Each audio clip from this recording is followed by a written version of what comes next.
In recent times, an unprecedented phenomenon has gripped China's urban landscapes. Masses of people are fleeing from bustling cities like Hong Kong and Shanghai, leaving behind a haunting emptiness. What was once vibrant and bustling is now marked by desolation and abandonment. I'm depressed. I just graduated and found it almost impossible to find a job and run my own clothing business online. However, now in Shanghai, there are almost no customers left. Everyone has gone elsewhere. It makes me tired and depressed, feeling like my heart is bleeding. When will Shanghai return to the way it was before? Welcome, China Reporter, and in this video today, we will explore all aspects of this matter. In recent weeks, there has been a notable trend of migrant workers opting to return to their hometowns in search of employment opportunities, leading to a mass exodus from major Chinese cities. Both Shanghai and Beijing have witnessed this phenomenon, with a significant number of migrant workers expressing their sentiments on social media platforms, bidding farewell to the cities and declaring their decision not to return. This sentiment is further reinforced by the early departure of a considerable number of individuals from Beijing, even up to 3 months ahead of schedule. The primary catalyst behind this exodus is the surge in job losses among middle-aged workers in Beijing, triggered by adverse economic conditions and widespread corporate layoffs. In Shanghai, railway stations are bustling with crowds, juxtaposed against silent factories as foreign capital exits the city, resulting in factory closures and an increase in unemployment rates. The sight of long lines of cars queuing to leave the city has become common in major Chinese cities. All people are trying to escape from Beijing, Shanghai, and Hong Kong. These are attractive destinations that every visitor wants to come to once in life. Especially in Hong Kong, once hailed as a shopping paradise with bustling malls and vibrant streets, now facing a stark reality of emptiness and fading allure. People really miss the Hong Kong scene of 10 years ago, brilliant and luxurious.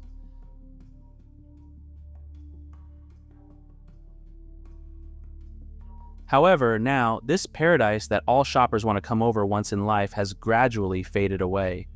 The streets of Hong Kong, once teeming with shoppers and tourists, now paint a different picture.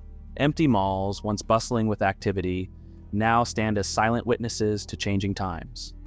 From the iconic Times Square and Causeway Bay to the glitzy harbor city, the signs of decline are evident.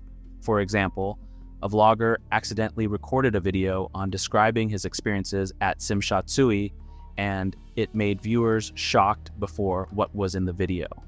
副嘅 Heath 慶坊，慶坊呢個名固然係向元芳致敬啦。事實上呢個商場無論係業權定係名，其實都轉過幾次。What caused Hong Kong to spiral into this dire situation? The primary culprit is the implementation of the Hong Kong National Security Law in 2020. On June 30, 2020, Beijing took an unprecedented step by circumventing the Hong Kong legislature and imposing this law, which effectively criminalizes dissent and broadens definitions for offenses like terrorism, subversion, secession, and collusion with foreign powers. This legislation also grants Beijing the authority to establish a security force in Hong Kong and influence the selection of judges handling national security cases. Pro-democracy activists and lawmakers warned that it could spell the end of Hong Kong, a sentiment that is now echoing through the city's streets. The oppressive nature of China's national security law has had a profoundly detrimental impact on Hong Kong's economy, stalling its development and stifling its progress. In the weeks following the law's enactment, fear and uncertainty have gripped the city. Continuous campaigns inciting hatred against the Chinese government have erupted, alongside violent demonstrations that have wreaked havoc across the once vibrant financial hub. These protests, which spread to university campuses and paralyzed public transportation, resulted in millions of dollars in damages and pushed Hong Kong into a recession. Moreover, they challenged Beijing's authority and tested the limits of the Chinese Communist Party's power. Despite efforts to resist, the Chinese Communist Party's dominance over Hong Kong has remained unshaken, enforced through brutal and violent means. As a result, Hong Kong, once celebrated as an international financial center, a renowned shopping paradise, and a culinary haven, has earned new monikers. the ruins of an international financial center, and a city overrun with desolate shopping malls. During the Chinese New Year period, Hong Kong's Olympian City Mall transformed itself with vibrant dragon decorations and a welcoming red carpet, accentuating the festive ambiance with hanging red lanterns. Despite these efforts to embrace the spirit of the Lunar New Year, the mall experienced minimal foot traffic, leaving shops deserted and casting a subdued atmosphere over the anticipated hustle and bustle. On New Year's Eve, presenters from 852 HK TV channel ventured to the Victoria Park Lunar New Year Fair of 2024. They were astonished by the remarkably sparse crowds, a sight unprecedented in their experience. It was noted that the government had actively removed numerous vendors, particularly those deemed potential dissidents, effectively stifling their ability to sell goods. Consequently, the usual vibrant crowd failed to materialize, leaving only a handful of attendees, predominantly the less fortunate. On Valentine's Day, February 14th, a stall owner confided his frustrations to a reporter. He lamented that this year's business was only a mere fraction, ranging from 10 to 20% of its usual volume. As the night approached midnight, the once packed venue now only had a sparse presence, with barely one or two individuals in sight, a stark contrast to bustling times of the past. He said, "Even during the pandemic, when people were confined to their homes, the business managed to sustain about 17 to 18% of its normal activity. However, with the relaxation of restrictions, there has been a significant downturn in business. Customers now spend approximately 300 Hong Kong yuan to 400 Hong Kong yuan, whereas previously they would spend 600 Hong Kong yuan to 800 Hong Kong yuan, a substantial decline. Adding to the woes are the stringent regulations imposed by the government, which restrict the display of flowers outside the shop, severely impacting foot traffic. Consequently, the once vibrant flower market has lost its essence, with the street now filled with cars rather than blossoms. When asked about police enforcement, the stall owner confirmed that authorities were indeed rigorously enforcing the law, even on Valentine's Day, depriving them of the opportunity to showcase their products outdoors. This decline in business, exacerbated by government policies, is a stark departure from their decades-long experience of running the flower shop." On February 14th, Valentine's Day coincided with the 5th day of the Chinese Lunar New Year, traditionally believed to be the birthday of the god of wealth. Many Chinese individuals seize this auspicious occasion to perform rituals aimed at inviting prosperity into their lives. They open doors and windows, offer fruits, light incense candles, and set off firecrackers to welcome the god of wealth, hoping for blessings of prosperity for themselves and their families. Moreover, business owners capitalize on this occasion to celebrate the god of wealth's birthday, seeking to invite prosperity into their establishments. They hope that by doing so, their ventures will be blessed with increased success, improved performance, and abundant wealth, envisioning a figurative, overflowing pot of earnings. However, amidst the Year of the Dragon, Hong Kong finds itself grappling with challenges, leaving a bitter taste in the air. Reporters from Radio Free Asia observed crowds in Mong Kok, Causeway Bay, and Sham Shui Po, noting a decent flow of people, albeit less congested compared to pre-pandemic times. On the day following Valentine's Day, which was the 6th day of the Lunar New Year, Canton Road in Sham Shui Po saw a notable presence of mainland Chinese tourists. Over 10 individuals were spotted queuing outside prestigious luxury brands such as Louis Vuitton and Gucci for shopping. This contrasts starkly with the pre-pandemic peak in 2018, when queues would extend with hundreds of people. According to data from the Hong Kong Immigration Department, over 2 million individuals entered Hong Kong during the New Year holiday from the 1st to the 4th day, with mainland visitors accounting for approximately 33, surpassing 6,500 entries. Regarding sales figures, the Hong Kong government has not yet released official data. However, Annie Yao, chairperson of the Hong Kong Retail Management Association, mentioned in an interview with RTHK that preliminary data during the New Year holiday indicated a low double-digit increase in cosmetics and jewelry sales, signaling a general trend of low sales with luxury spending significantly reduced. still not reaching pre-pandemic levels.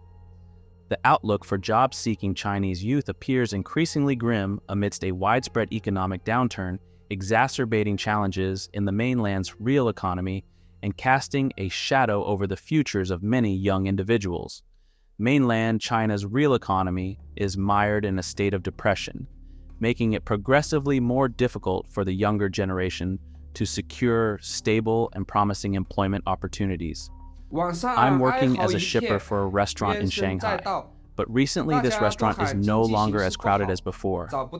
Customers per day are only 1 out of 20 compared to 2 months.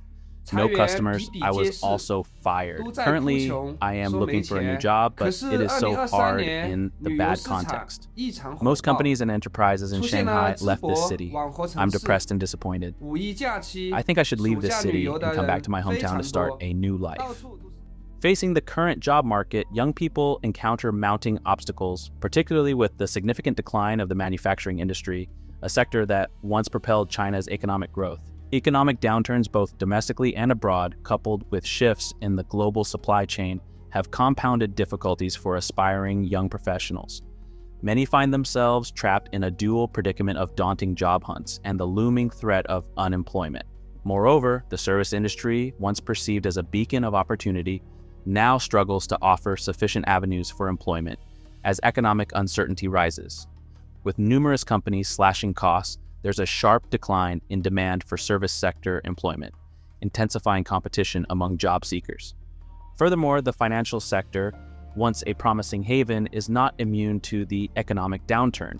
Financial institutions are contracting, leading to widespread downsizing, further unsettling young entrants to the workforce. The reduction in job opportunities amplifies competition in the job market, adding to the challenges faced by newcomers to the workforce.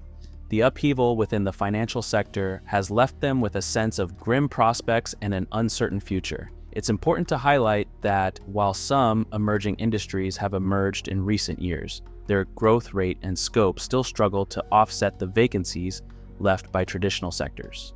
Consequently, they fail to generate sufficient job opportunities for many young people. Overall, the prevailing economic conditions in mainland China have significantly hindered the job prospects of the younger generation, particularly due to the decline in the manufacturing and service sectors.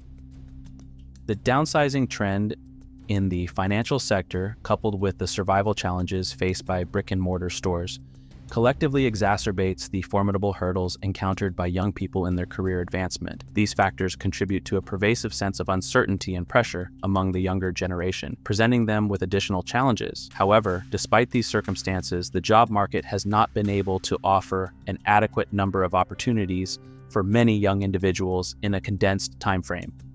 Moreover, the field of technological innovation demands highly skilled talents, yet the educational qualifications and expertise of numerous young people fall short of meeting this requirement. The accumulation of social and systemic issues presents a formidable barrier for Chinese youth in their employment journey. It's akin to traversing treacherous mountain ranges, more challenging than scaling Mount Everest. Young people find themselves entangled in this quagmire, not due to lack of effort, but because the entire social system acts as a cunning contraption, continuously laying traps that lead to setbacks and hardships. With the job market's bleak outlook, a cascade of social problems ensues, including a surge in unemployment rates that burdens both individuals and the government, amplifying the need for social assistance. Additionally, unemployed youth may grapple with psychological distress, posing risks to social stability. In essence, the employment landscape for Chinese youth represents a systemic challenge, compounded by economic downturns, institutional barriers, the inadequacy of emerging industries, and limitations within societal structures, all contributing to profoundly challenging circumstances during the job search process. With everything that we are witnessing today, there is no sign showing that Hong Kong, Shanghai, or other big cities in China can turn back to their glorious period. If the Chinese Communist Party is continuing existing and promulgating many unreasonable policies without caring for the development of the country and the benefit of all people, sooner or later, these cities will be destroyed completely by their own executive departments.